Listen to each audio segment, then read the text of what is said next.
ஒரு சிறிய கிராமத்தில் அழகான தோட்டத்துடன் கூடிய ஒரு வீடு இருந்தது. அந்த வீட்டில் சிம்பா என்ற நாய் வாழ்ந்து வந்தது. சிம்பா மிகவும் விசுவாசமானதும் சுறுசுறுப்பானதும். அவனும் குழந்தைகளுடன் விளையாடுவது அவனுக்கு மிகவும் பிடிக்கும். அதே வீட்டில் லக்கி என்ற ஒரு பூனையும் இருந்தது.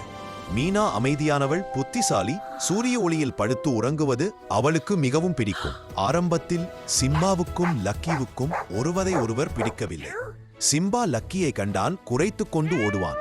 மீனா மரத்தின் மேல் ஏறி உட்கார்ந்து சிம்பு பார்த்து மியாவ் என்ற சத்தம் போடுவாள். வீட்டார் இதை பார்த்து சிரிப்பார்கள்.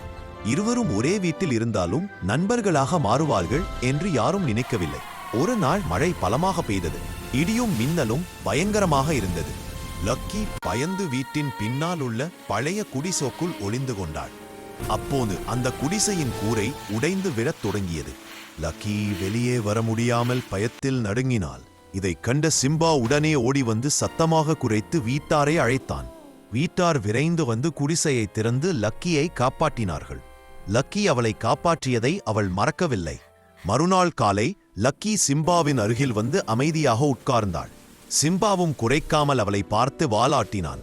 மெதுவாக இருவரும் நண்பர்களாக மாறினார்கள். இப்போது சிம்பாவும் லக்கியும் சேர்ந்து விளையாடுவார்கள்.